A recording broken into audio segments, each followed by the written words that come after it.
Well, we're under Ohio law, when the three of us get together, we're actually allowed to call this a public meeting. And you are the public, and we are meeting, so this is now going to be an actual official Warren County Board of Commissioners meeting. So we always convene our meeting. If you would, please rise and join us in the pledge. I pledge allegiance to the flag of the United States of America and to the republic for which it stands, one nation, under God, indivisible, with liberty and justice for all. We're here from Commissioner Grossman first.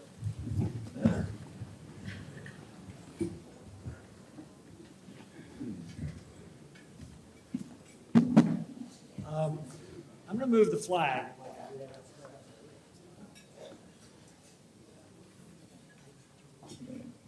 Well, good afternoon.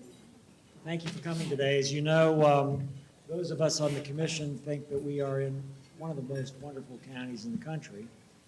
But we've had a lot of transition this year, and that includes in the staff of our office.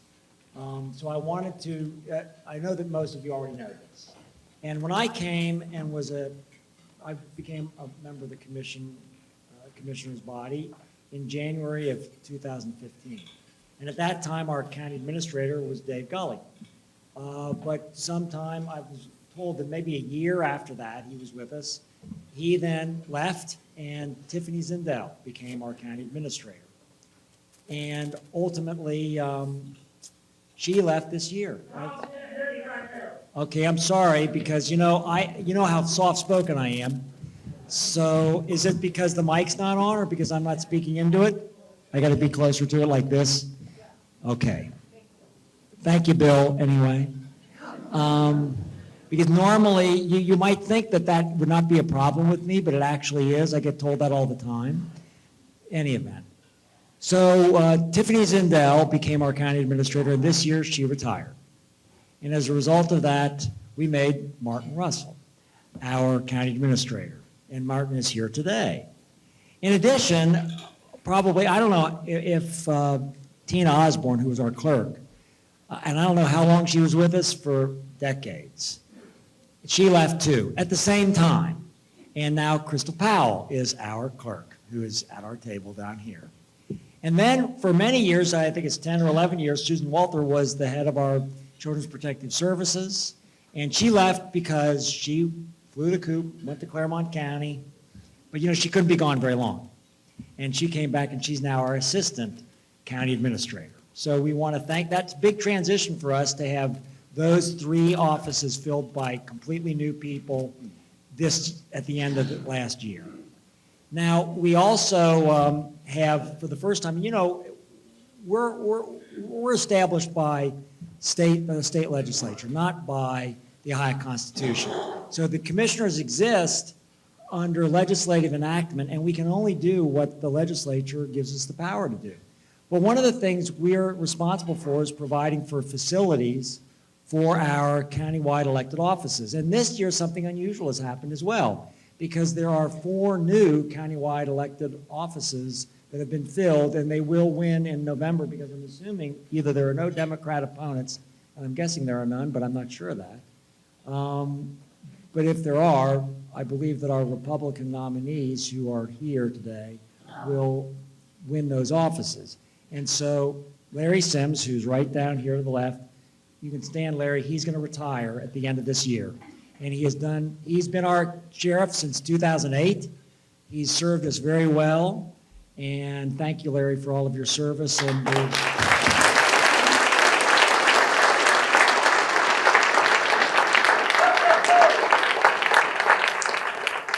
he kept us out of trouble, so and kept us safe. In addition, his first assistant, Barry Riley, is going to be the next sheriff, and he's in the back of the room. Barry, you want to stand? He's going to be our new sheriff.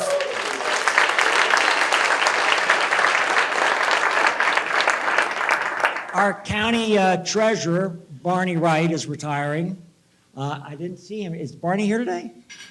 No. Okay. Barney, shame on you. But in any event, because this would have been your last Area Progress Council, State of the County, but you didn't come to it. Okay, so we're not going to cast any aspersions at Barney. He's done a really good job. with our finances and is our treasurer. And his replacement is Randy Cooven, who is back in the back there. Randy, are you here? I think you were. Next are Neil Tunison, longtime county engineer, so long that he predates my birth. So I don't believe he's here today, but I know that Kurt Weber's here, who's going to be his replacement. Kurt, are you here? No, he wasn't here? I thought I saw him earlier, but okay, maybe I'm wrong. That's because he was at our meeting this morning, so I'm getting that wrong, I suppose. But Kurt has been wonderful at the engineer's office. Neil has done a great job with our roads, our bridges, and all of that. And we have a debt of gratitude to somebody who served us for so long in Neil. So the next big position that's changed is our county clerk of courts. And Jim Spaeth, I believe, was the county clerk from 1996 on. Prior to that, he was a Deerfield Township trustee. He has served us well for many years. He's retiring at the end of this year, and we have a new clerk named Brighton Smith. And I don't know if any of you know Brighton. He's only been here for maybe 3 years in the county. And he also just recently got elected chairman of the Republican Party. So he's got a big shoes to fill with all of that. So in any event, I'm sorry that Brighton isn't here today, but you should meet him. He will be in charge of that. One of the things that we do, too, in addition to being responsible for facilities, and we did the new jail, and that's been completed. We raised our sales tax by 0.5 percentage point to pay for that jail, and now that it's paid for, that sales tax is now gone. So we reduced it down. It was at 7%, I believe, and we've reduced it down to 6.75 again. We're one of the lowest sales tax counties in the state. In addition to that, we're planning new facilities for the county courts. And we have, there are municipal courts, and so the county court serves as like a municipal court. It has the same jurisdiction of municipal courts, but it covers certain unincorporated parts of the county, and we provide their offices. We've done the planning for that, and we'll be building them a new set of offices and county court building, which should start within the next, the planning is going on now, and then we'll start to build that. In addition, we're a wonderful community, as we know. We've got some great townships, and I was informed that we have 4 communities, townships: Clear Creek Township, Hamilton Township, Springboro, of course, is in Clear Creek, and Mason those are both cities, but those 2 cities and those 2 townships are in the top safest cities in Ohio this year. So we have a wonderful number of cities, and by the way, we don't have any jurisdiction over cities. We only have jurisdiction over unincorporated parts of the county. And one of the things that we have, probably the most contentious issue that we get are zoning issues. And we actually do the zoning for multiple townships where we're not home rule. And another thing that is contentious in our county is where we provide water and sewer. Because when you get sewer rights, you can put in higher density housing. And there are some areas that we've been concerned about expanding our sewer territory. And one of the reasons why we haven't expanded it is because we want to maintain lower density in those areas, and we want to have balanced growth. We don't want to simply have communities full of residences, even though we love our residences, but we want to have balanced growth. This is one of the things that David Young frequently preaches about at our commission meeting, to remind us how important it is to have that balanced growth in Warren County so that we can have the tax money, the tax revenue, and have employees that are generating tax revenue, particularly for, of course, most of them have an earnings tax, which gets a lot of revenue for places like Mason or places like Lebanon. And they also bring in a lot more money for their real estate. Because the primary way, do you know the 2 primary ways that we as a county make money? And I'm not going to force anybody to answer the question, but we make money basically on the sales tax and real estate taxes. That's our 2 primary sources of income. Townships make money only from real estate taxes. Cities, if they pass a real estate tax, Mason has a very small one. It's got less than $5 million levy on to do with their safety and their fire services. But other than that, Mason earns all of its money on its earnings tax primarily. And we also make money on investments, and David's going to talk about that. And certainly one of the biggest things that we did this past year was to negotiate with BMOC Capital to keep the tennis tournament in Mason and Warren County. And with that, David, I don't know whether I turn it over to you or to Shannon.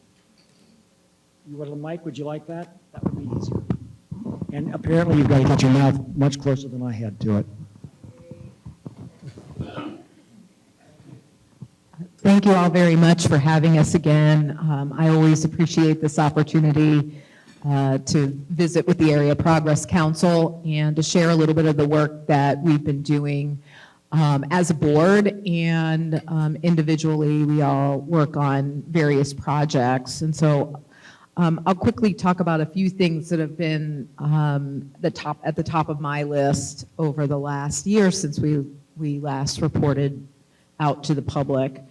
The first thing I want to mention is it's been almost 2.5 years now where Dave and Tom had asked me to work with the other counties in our region for the One Ohio distribution of funds from the opiate settlement. And I was voluntold for that duty and was really, I really learned a lot through that process. So we are a part of Region 14 in the state of Ohio, which is a part of the foundation, state foundation that has been set up in order to distribute the settlement dollars. And of that region, there was no region that existed. It was manufactured by the settlement, and there were 7 counties that were made part of our region, and we had to figure out how to establish and govern our region, which is really important when you consider the millions and millions of dollars that would be flowing through the foundation board to invest in prevention and treatment as a result of the opiate epidemic. And so I spent 2 years working with 6 other counties to get a set of bylaws established and some operating criteria. Some of you participated in a meeting that we had about 2 years ago with Warren County to talk about what were our priorities with respect to not individual spending priorities, but priorities with respect to who should be sitting at the table when those decisions come to fruition. And so when Susan came back to the county with all of her experience in human services, I asked her to take over in this role. And it comes at a really important time because we now have funds that are going to be distributed to projects throughout the region and throughout the state of Ohio. And so on your tables, if you are an organization that is involved in primary prevention or treatment or housing or other things related to those who have been impacted by opiates, we really welcome you to join with us through this process. It's the good thing and the challenging thing. I know Amanda Childers is here. Amanda, where are you? There she is. So Amanda, she was voluntold too to be one of the 3 votes from Warren County. And it's been a lot of work just creating the organization to do this. But in order for any projects to be approved, you need at least 1 vote from every single county. So there are 3 votes per county. So now you have Susan, and Susan represents the, quote, county at large sort of perspective. Amanda is from the townships, and so she represents the township's perspective. And we also have Brian Shaw, I didn't see him here today. He's with the Mason Fire Department who represents the city's perspective. And so there have been a series of convenings in our county. Susan is kind of the point person for the county that's going to be collecting all the information from the various projects from their county. And our hope is that the county will work together and get kind of organized and prioritize around a few things to really make a difference for the region. And then those three folks are responsible for participating with the other 6 counties to be able to get agreement in order for funds to flow. So there's a lot of politics that are going to go on, but my perspective from the very beginning, and Amanda can verify this, is what we want to do is what's in the best interest of the county and the region. And it's really important that we stick together as a county to ensure that the residents and this overall community is able to benefit from this huge influx of resources. So it's been a ton of work. Brian and Amanda, who are public servants in their own right, probably didn't know what they were agreeing to do when they agreed to do it. But now the work really gets serious because this is where, you know, what they say, the rubber hits the road. So it's a tremendous opportunity for the county. Tom mentioned that, you know, our law enforcement budget is the biggest line item in our budget. And so here's a chance for us to perhaps utilize dollars in a way that we can keep people from entering our criminal justice system or from being repeat flyers into our jail, because that's not good for the community. The other thing that on that point is, it's not a one and done operation. So this settlement goes over an 18-year period of time. So if you don't have your project yet together and you haven't really put pen to paper to figure out all the finances, there's plenty of opportunities. This is a long-term process, so nobody needs to be concerned that if they don't make this first go round that there isn't an opportunity. My suggestion to everyone, though, is to figure out how to partner and work together so that we can maximize and leverage these dollars and they're not squandered. So that's more information. Also, Susan has a little office hours. It's on there, although I don't think the time is on there, but email her. Her email address is there, and she can answer any questions that you might have about that. Just a little update on some of the workforce work. Many of you know that Duke and the Warren County ESC and Sinclair Community College and the Warren County Port Authority got together and we did a kind of a scan of all the workforce development projects that were happening in the county to try to map out and find an opportunity where we could leverage all of this great work to start to address some of the workforce challenges. It has not been an easy process, though those of you who've participated know how thorough and substantial it was. But since the report has come out, I think that there is kind of a lack of, I'm going to say leadership. Ownership is probably a better word, sort of a lack of ownership, wanting to really drive this umbrella over the workforce issues. And I think it's really important that this community come together and figure out what it wants to be when, I say it grows up. But what I really mean is Tom talked about all this transition that's happening. And I think there's transition happening in private industries, it's happening in our local governments, it's happening in the community-based organizations, a lot of executive directors that are retiring, in our philanthropic worlds. And I think when things are going really well in the county, which they are, there isn't that pressure, that crisis to kind of unify people behind a common purpose.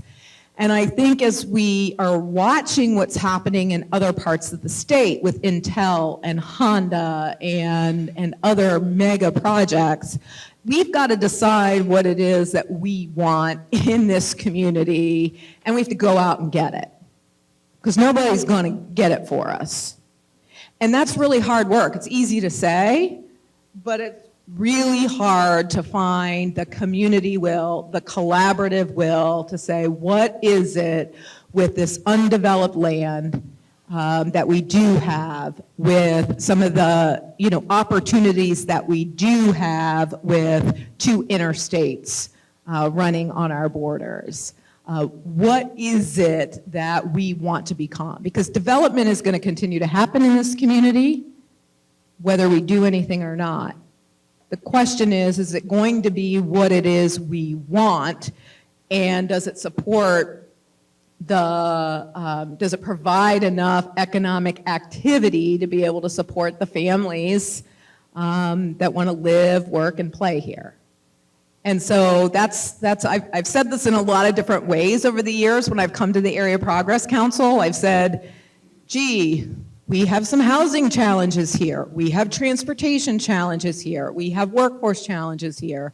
We've got to decide as a community what it is we want to, there's no easy button. We can't fix all the things. It's not electricity. We don't flip a switch and say, yeah, we need to fix workforce development, or we need to fix transportation or housing. But I think we've got to decide as a community that collective will of what is it that we want to focus on when we're talking to our policymakers at the state, when we're talking to them at the federal level. What are we asking them to do? What is it that we want? Because otherwise, we can sit and watch this incredible investment happening in other places, or we can say, we're really built for this incredible investment to be here. And when you consider that we're only 20 miles along I-71 between the northern part of our county border and to where all of this development is happening on 35, and with the Honda redevelopment, it's like, do we want to have the industry here and the tax base that goes with it, or do we want to continue to be a bedroom community that struggles to pay for basic services like schools and sewers and water? So everything is great. The county is in great financial health. Dave's going to talk a lot about that. He's super passionate about it. But that's what gives us the most opportunity to decide together. It's not from the county commission. It's not from any individual entity. There has to be the public will, the collaboration to say, these are our priorities. This is what matters to us. And we're going to go and work towards that shared goal. The last thing I'll say is,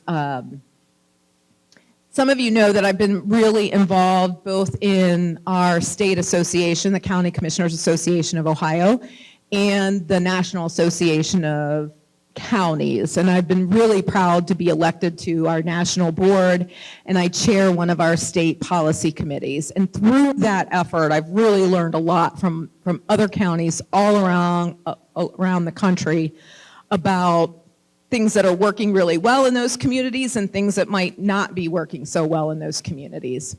And the workforce work that we did together as a community really sort of solidified for me that in our own county, we could do a better job on the workforce front and trying to meet the needs of those people, residents in our county, where we're already doing economic workforce activity. So the National Association of Counties provided us an opportunity to submit to participate in a project, a learning collaboration. And we set up a pilot program. I had nothing to do with it.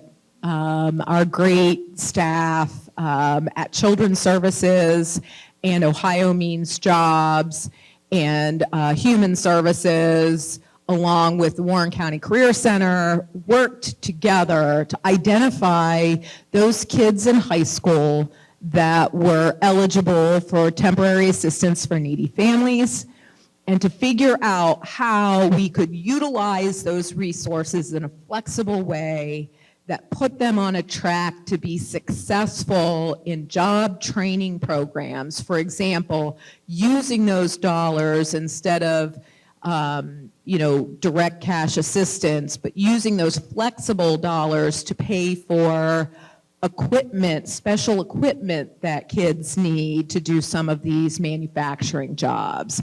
Or if they needed a repair to a car to be able to make it to their place of employment. Meeting the needs of these individual kids who are in our system. They are already in our system. Some of them have incidents with Children's Services or known to Children's Services. And working with the Career Center to figure out a new methodology to put those kids on a trajectory for success with an intensive work with the partnering company and a handoff upon graduation. So that work is ongoing, and Martin and I and some of the others from the team are going to be going to Arizona later this month to learn from everyone who's in this pilot to see how we can fix this system to meet the needs of the kids who are trying to get the skills that they need to work.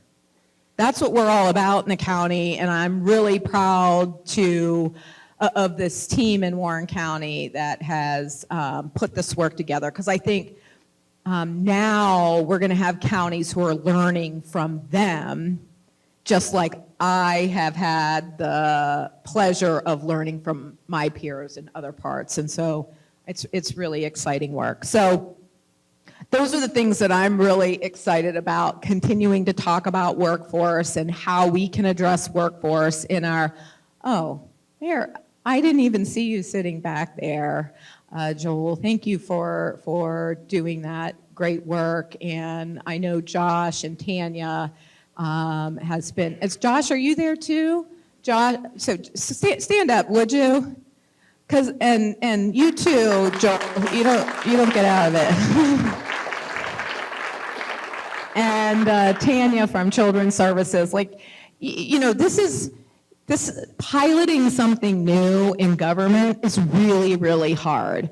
Doing it, crossing over funding streams with many government entities is sometimes impossible. And I'm sure there's been a lot of frustration, but I think there's tons of learning that will go on with us and with others. So thank you for doing that. So with that, I'm gonna turn it over to you, Dave.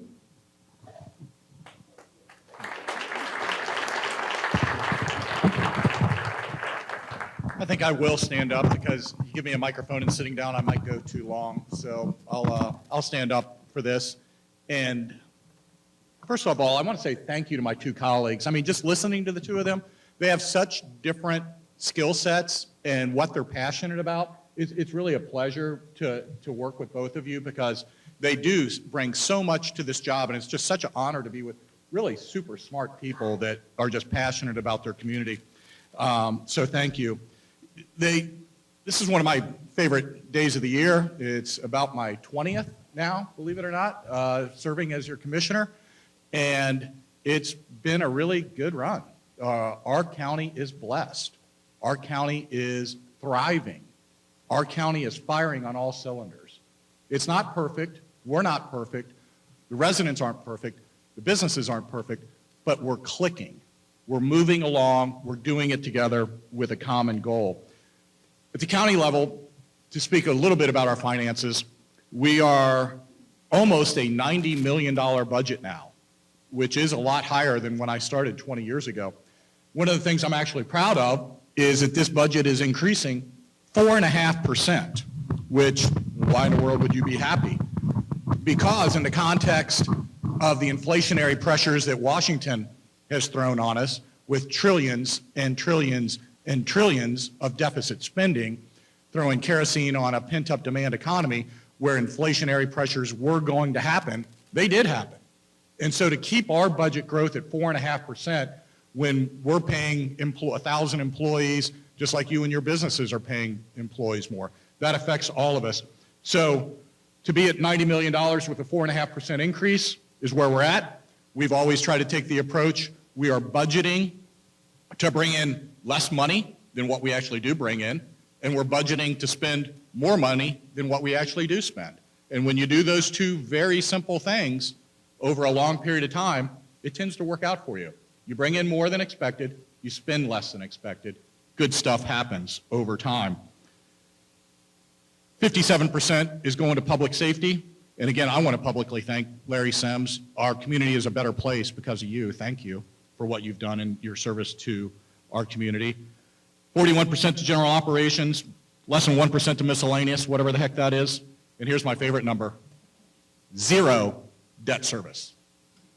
Let me repeat that, 0 debt service out of the county. All of these things, as my colleagues were saying, was we're big on balanced growth. And the reason we're in such great financial shape, honestly, it's not because of us. It's because of the residents, and specifically, it's about you. 200 leaders of the business community. This is a big deal. You all are very, very important to our economy. You're important to our community. And this is the definition of balanced growth, and helping you create an environment where you can thrive and grow your business and hire more people. We know that's where the growth of the economy comes from. It's not from us. We just try to foster this environment where the families can live their own lives free of government interference as much as possible, and you can expand and grow your business within reason, zoning things. But we don't like to monkey around with what's going on out in the private sector. So we have, over a long period of time, put ourselves in this financial position, and we've said it before, we're in the best financial shape of any county in the state, perhaps the nation. And we don't take that for granted. And that allows us to do certain things that are a little bit outside the box that we're going to talk about and explain here in a minute. But one of the most important things, we know agriculture is super important here, but tourism is our #1 industry. It is so critically important for us, and I just want to go over a couple of what those numbers actually look like. 13.4 million people. That's how many people visited Warren County last year. Think about that. More than 13 million people. Huge, huge deal. Almost $200 million in federal, state, and local taxes generated by those visitors. $1.4 billion economic impact by those folks visiting our community. $346 million in wages, creating and supporting 12,000 jobs. It's a big deal. We are trying to foster the environment where those tourism jobs and businesses can thrive, which leads into a subsection of something that we did a few years ago. And again, sometimes politicians think they're the smartest folks out there, and when I ran 20 years ago, I was like, hey, you know, I've got young kids, do a lot of sports, maybe we build this sports complex. Went to the people involved, hey, let's go do this, this is gonna be awesome, I think we could do this and bring in all these people. I travel around with my kids. I show up to Phil Smith's office, he's like, oh really? He sits there and listens to me for probably 10 minutes. He's like, Dave, that's great, that's great. Well, here, let me show you the plan that we've had for the last 5 years to do that. Okay, well, you guys were ahead of the curve on that, but it was a plan to build a sports complex that many of you drove past right over here on Green Tree Road. when the projections were coming out, when we took the initiative to do that, and again, that was outside the box for us. As fiscal conservatives, we raised a lodging tax, which was a big deal. You don't hear fiscally conservative people talk about raising taxes too much. We did it in the context of the people that were most adversely affected, the hotel community in this county, overwhelmingly supported us doing that because they saw the vision of what this would be. First projections were like 700,000 people after what, 3 or 4 years were coming in? We hit 1 million people came to that sports complex. Those are hard numbers. That's not, I mean, we know how many people are coming. It's unbelievable the impact they have. Hosted 48 events, 1 million people attended, almost $100 million brought into the community by that one thing that we did. It generated over 93,000 hotel nights.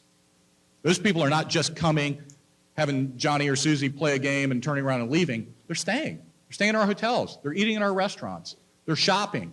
They're going to Great Wolf or whatever it is. They're spending money in our community. And again, as Commissioner Grossman said, that's a big deal for all of us through the sales tax. That's one of the primary reasons why we're in such great financial shape. And the blessing of being in such a great financial shape is that we can do things that are a little bit outside the box.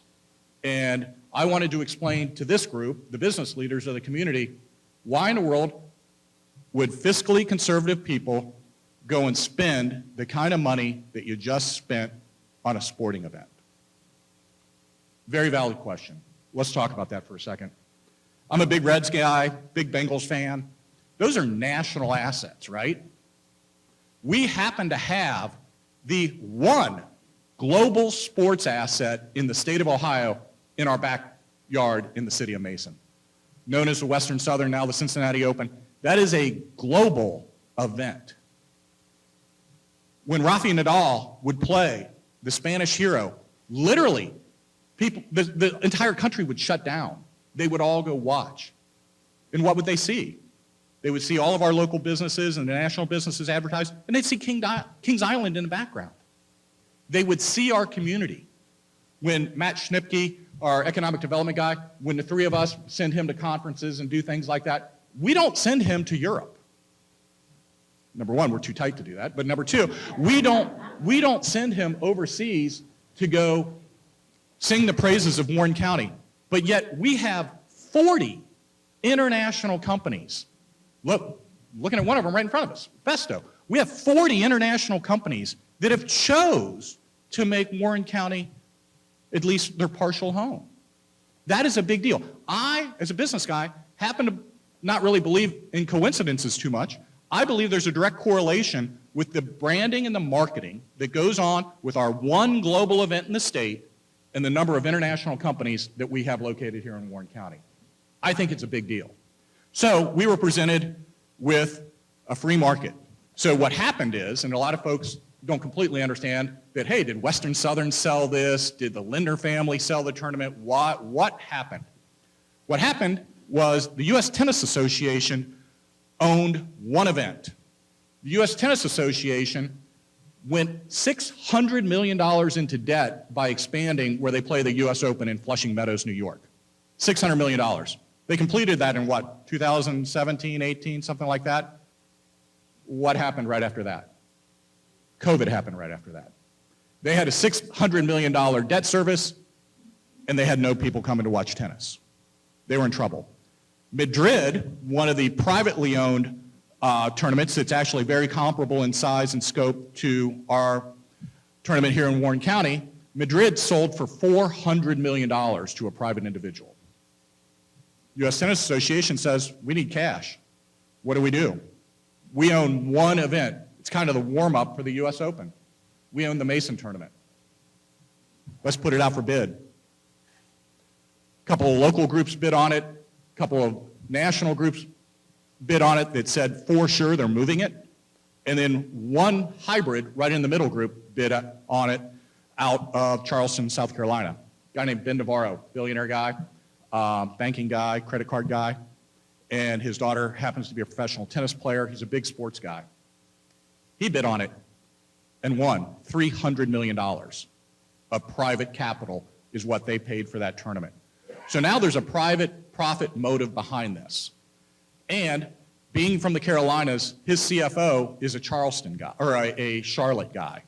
This guy actually happened to he put in a bid for the Carolina Panthers NFL team and lost. So he has an allegiance and business connections all over Charlotte.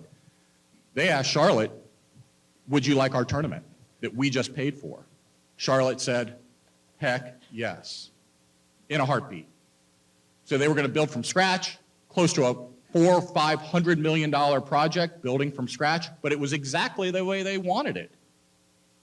Courts, venues, concerts, all of these things that were going to come together there in Charlotte to the tune of $400 or $500 million, and they asked local governments to put up a third of the money. Charlotte was asked to put up $130 million. So again, being free market conservatives, the free market price of that tournament to a government was established by a third party. Whether we liked it or not, it was $130 million.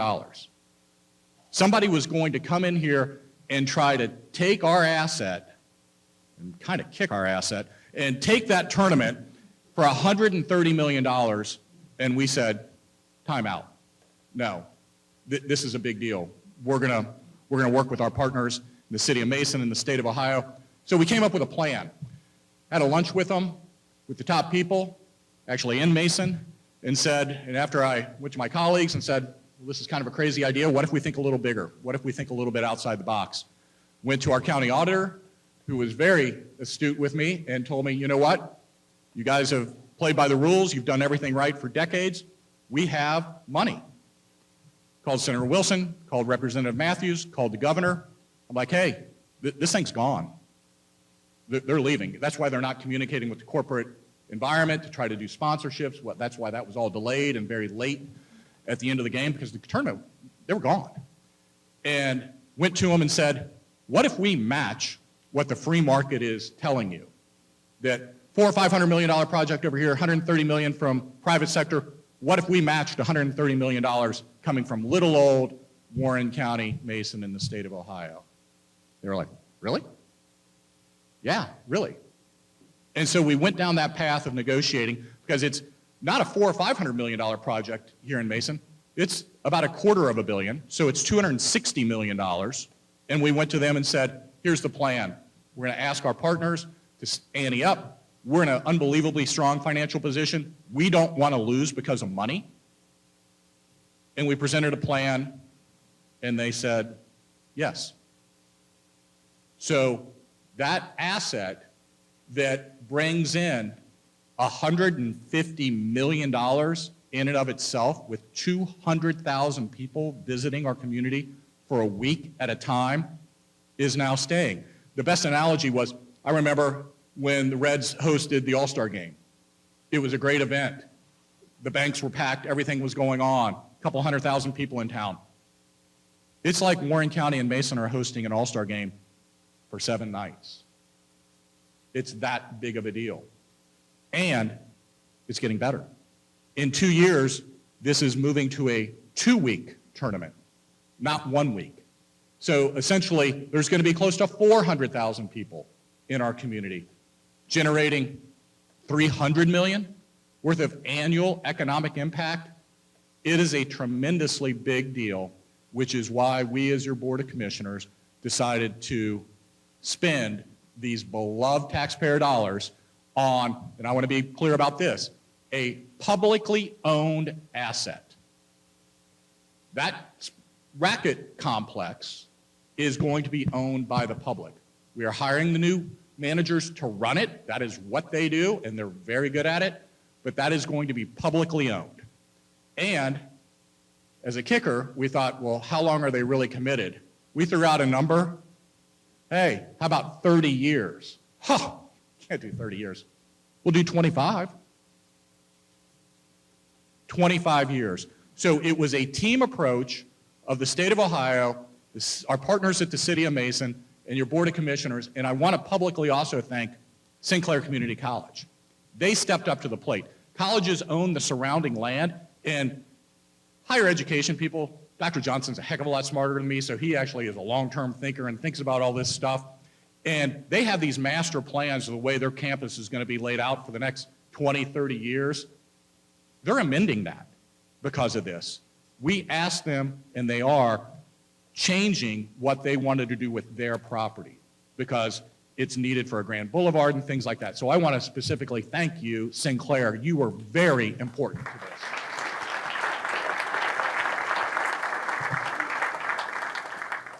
So the moral of the story is that we're almost like the little engine that could.